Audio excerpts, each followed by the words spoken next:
Alright, this time I want to talk a bit about the only complete spear from the Viking Age. This is not a new discovery, by the way, but it popped up again recently in social media, which reminded me to make a video about it because it's pretty interesting. Of course, there are plenty of iron spearheads found from that time period all over Scandinavia. No big deal, right? But in this case, it is kind of a big deal because the entire spear shaft is preserved, which of course is rare because wooden artifacts don't generally last very long over the centuries. It takes special conditions for wood to be well preserved, like being in snow and ice, for example, or in a swamp or a desert, things like that. Anyway, so this one was found on the Lindbreen Glacier in Uppland, central Norway, in 1974. It dates to the years between 825 and 950. This is the first picture taken at the Archaeological Museum in Oslo. The shaft is now bent, which most likely happened from the pressure of the snow resting on it, so it just warped over time. And it's now also broken into several pieces for whatever reason. Apparently that happened at the museum sometime. The shaft is 185 centimeters long, or 6 feet. It's 2.2 centimeters or 0.86 inches in diameter at its thickest, and then it tapers away from the spearhead. According to another source, it's between 1 and 2.5 centimeters. Now that is quite thin, really, towards the end. This could have changed. There's a chance that through the elements it has shrunk a little bit over time. It's made of birch, which is a hardwood, but not quite as strong as ash.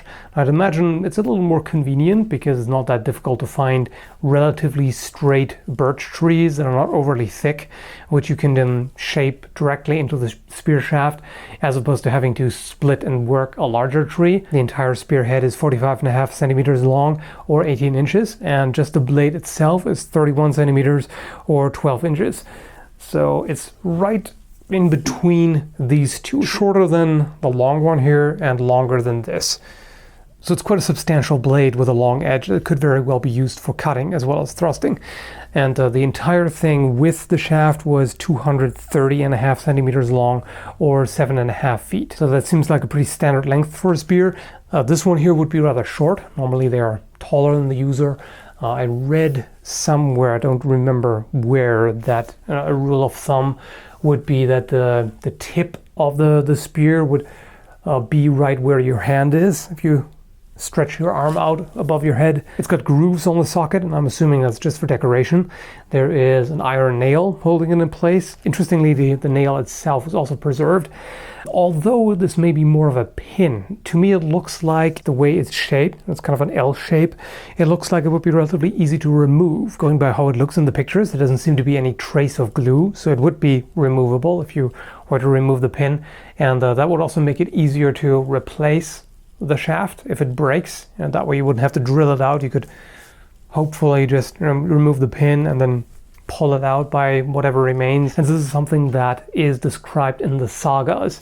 They would remove the pin and then throw the spear, and then that way the enemy couldn't throw it back, or at least that's how it's described in the sagas. I don't know if that would really happen, because if you look at how that's shaped, the shaft here, that looks like a pretty tight fit. That's really what you want. You want as much contact with the inside of the socket as possible, so it doesn't loosen up. And if it loosens up and there is less contact between the surfaces, it's more likely to break.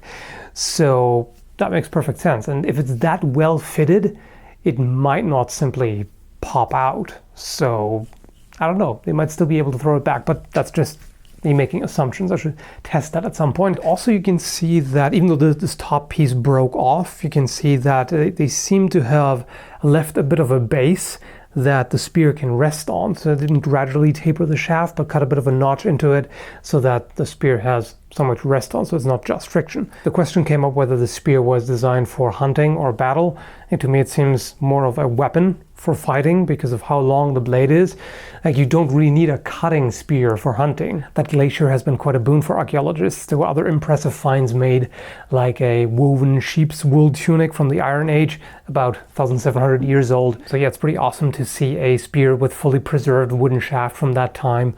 And from the later Middle Ages, you find wooden shafts more often on pole arms, but from that time it's pretty rare. So I figured you would find that interesting. By the way, if you're still looking for a cool Christmas gift, I'm going to post a few links in the video description down below of reproduction spears that I would recommend based on my experiences with the maker or that particular spear, and as well as some other stuff. And if you want to do Christmas shopping at Amazon and Call of Athena, Purple Heart Armory, and you can do that, and you can support the channel at the same time without having to do anything else. You just place your order there and I get a small percentage of what you spend, and everybody's happy, hopefully. Unless you pick the wrong gift and then somebody starts throwing spears at you because reasons and rational responses.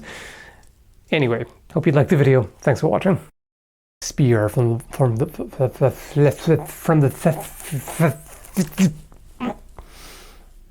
I'm calm. It's all good.